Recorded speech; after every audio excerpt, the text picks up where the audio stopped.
পুরো মধ্যপ্রাচ্য জুড়ে বাজছে তৃতীয় বিশ্বযুদ্ধের দামামা। আর এরই মধ্যেই আমাদের হাতে এসে পৌঁছেছে গুরুত্বপূর্ণ আন্তর্জাতিক সংবাদ। শুরুতেই শিরোনাম। নিষেধাজ্ঞাকে তোয়াক্কা করে পরমাণু কর্মসূচি আরও জোরদার করার ঘোষণা ইরানের। এরপরেই জানাবো যেভাবে হবে প্রতিরোধ ফ্রন্টের চূড়ান্ত বিজয়, যা বললেন ইরানের সর্বোচ্চ নেতা আয়াতুল্লাহ উজামা খামেনি। এদিকে আইসিসি রায় অবিলম্বে কার্যকর করার আহ্বান জানিয়ে ইরানের পররাষ্ট্র মন্ত্রণালয়ের মুখপাত্রের মন্তব্য, ইসরায়েলকে আর দায়মুক্তির সুবিধা দেওয়া যাবে না। পরেই জানাবো IAEA-তে ইরান বিরোধী প্রস্তাব পাশ, জবাব দেবে তেহরান, চালু করছে নতুন ও উন্নত মানের সেন্ট্রিফিউজ। এবং সর্বশেষ জানাবো ইউক্রেনের উপর আরও হাইপারসোনিক ক্ষেপণাস্ত্র হামলা হবে, প্রেসিডেন্ট পুতিনের ঘোষণা। এতক্ষণ শুনছিলেন সংবাদ শিরোনাম, এবারে বিস্তারিত। তবে তার আগে প্রতিদিনের আপডেট আন্তর্জাতিক সংবাদ সবার আগে পেতে ভিডিওটিতে একটি লাইক দিয়ে চ্যানেলটি সাবস্ক্রাইব করার অনুরোধ রইল। নিষেধাজ্ঞাকে তোয়াক্কা না করে পরমাণু কর্মসূচি আরও জোরদার করার ঘোষণা ইরানের। কোন ধরনের নিষেধাজ্ঞাকে তোয়াক্কা না করে পরমাণু কর্মসূচি আরও জোরদার করার ঘোষণা দিয়েছে মধ্যপ্রাচ্যের অন্যতম পরাশক্তি ইরান। আন্তর্জাতিক আণবিক সংস্থার নিন্দা প্রস্তাবের জবাবে এই সিদ্ধান্ত তেহরানের। দাবি, জাতীয় স্বার্থ ও নিরাপত্তা রক্ষায় নেওয়া হয়েছে এই কর্মসূচি। এক প্রতিবেদনে যুক্তরাষ্ট্রের সংবাদ মাধ্যম নিউ ইয়র্ক টাইমস এই তথ্য জানায়। প্রতিবেদনে বলা হয়, পরমাণু কর্মসূচি ইস্যুতে সহযোগিতা না করার অভিযোগ টেনে ইরানের বিরুদ্ধে নিন্দা প্রস্তাব গৃহীত হয় আন্তর্জাতিক আণবিক শক্তি সংস্থায়, যা উত্থাপন করে যুক্তরাষ্ট্র, যুক্তরাজ্য, ফ্রান্স ও জার্মানি। নিন্দা প্রস্তাবের 24 ঘন্টা না পেরোতেই জবাব দিল তেহরান। বলা হচ্ছে, এবার পরমাণু কর্মসূচির গতি বৃদ্ধি করবে ইরান, ত্বরান্বিত করা হবে ইউরেনিয়াম সমৃদ্ধর প্রকল্প।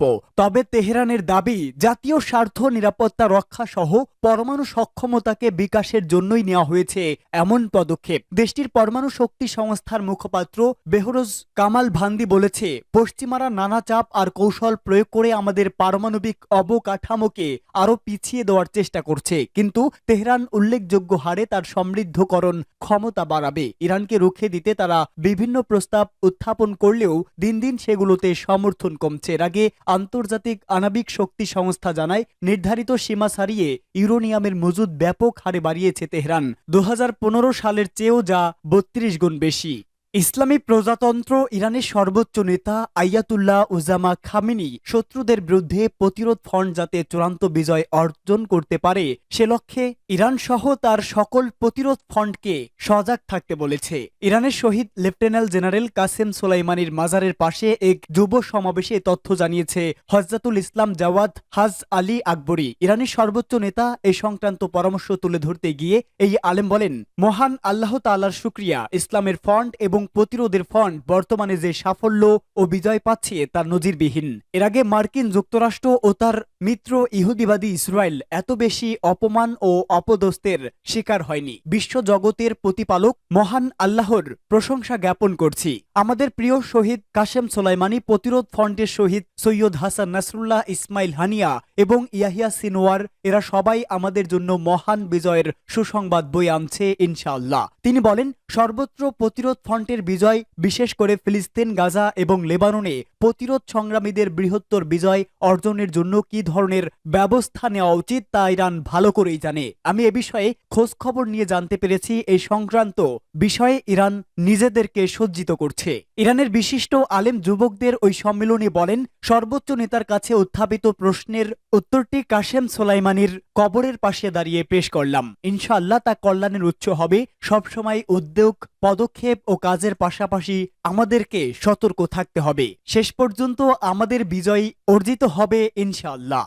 ইসরায়েলকে আর দায়মুক্তির সুবিধা দেওয়া হবে না, ইরানের পররাষ্ট্র মন্ত্রণালয়ের মুখপাত্র।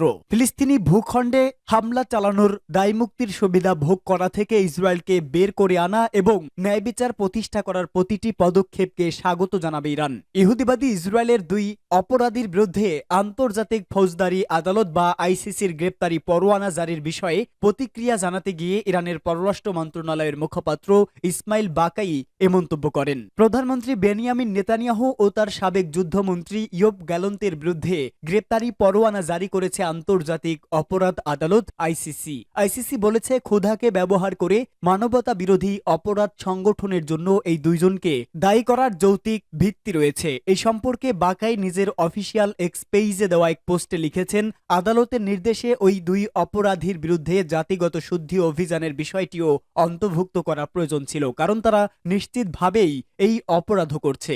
ইরানের পররাষ্ট্র মন্ত্রণালয়ের মুখপাত্র বলেন, ইসরায়েল সরকারের শীর্ষ কর্তা ব্যক্তিরা একের পর এক অপরাধ করে গেলেও এতদিন পশ্চাত্যের পৃষ্ঠপোষকতায় দায়মুক্তি ভোগ করত, আর সেই দায়মুক্তি নিয়ে এসব অপরাধী বেপরোয়া মাত্রায় ফিলিস্তিনি জনগণের বিরুদ্ধে হামলা দমন অভিযান চালাত। কিন্তু আইসিসির রায়ে সেই অবসান শুরু হয়েছে। বাকাই বলেন, এই নির্দেশ পালন করে অবিলম্বে দুই ইসরায়েলি অপরাধীকে আটক করে বিচারের মুখোমুখি দাঁড় করাতে পারলে আন্তর্জাতিক বিচার ব্যবস্থা আরও বেশি কার্যকর হবে। জবাব দেবে তেহরান চালু করছে নতুন ও উন্নত মানের সেন্ট্রিফিউজ।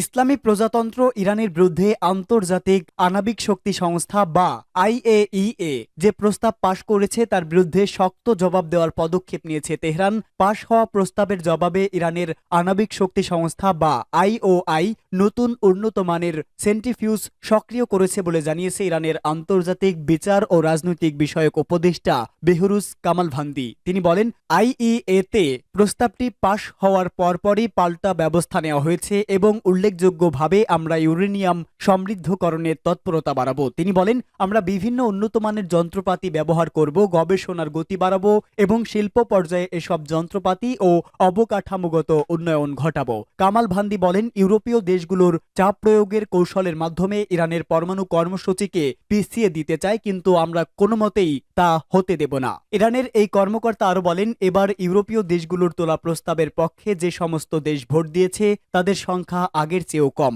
বেহরুজ কামালভান্দি বলেন, গত সপ্তাহে যখন এর প্রধান রাফায়েল গ্রোসি ইরান সফর করেন তখন তাকে ইরানের পরমাণু স্থাপনা পরিদর্শন করতে দেওয়া হয়েছে এবং দেখানো হয়েছে যে ইরান বিরোধী প্রস্তাব পাশ করলে প্রস্তুত করা সেন্ট্রিফিউজগুলো চালু করা হবে। তিনি পরিষ্কার করে আরো বলেন, আইইএতে পাশ হওয়া এই প্রস্তাব পরমাণু শিল্প খাতে ইরানের সক্ষমতাকে আরো বাড়াবে। প্রেসিডেন্ট পুতিনের ঘোষণা, ইউক্রেনের উপর আরও হাইপারসোনিক ক্ষেপণাস্ত্রের হামলা হবে। রাশিয়ার প্রেসিডেন্ট ভ্লাদিমির পুতিন ইউক্রেনে পরীক্ষামূলক নিক্ষেপ করা হাইপারসোনিক ক্ষেপণাস্ত্রের আরও যুদ্ধকালীন পরীক্ষা নিরীক্ষা চালাবে বলে প্রতিশ্রুতি ব্যক্ত করেছেন। পুতিন গতকাল বলেন, পরিস্থিতি এবং রাশিয়া কি ধরনের নিরাপত্তা হুমকির মুখে পড়ছে তার উপর নির্ভর করবে এসব পরীক্ষা। তিনি বলেন, রাশিয়া নতুন অস্ত্রেরও ধারাবাহিক উৎপাদন শুরু করবে। রাশিয়ার সশস্ত্র বাহিনী প্রধানদের সঙ্গে বৈঠকে তিনি বলেন, নতুন অরেসনিক ক্ষেপণাস্ত্র আরও পরীক্ষা হবে। হাইপারসোনিক এই ক্ষেপণাস্ত্র পরমাণু ওয়ারহেড বহনেও সক্ষম। ইউক্রেনের দিনিপ্রো শহরে নতুন ক্ষেপণাস্ত্র নিক্ষেপের একদিন পরেই পুতিন এই ঘোষণা দিল। ইউক্রেন সম্প্রতি আমেরিকা এবং ব্রিটেনের তৈরি দূরপাল্লার ক্ষেপণাস্ত্র দিয়ে রাশিয়ার গভীর অভ্যন্তরে হামলা চালিয়েছে। এরপর দুই দেশের মধ্যে সামরিক উত্তেজনা তুঙ্গে উঠেছে।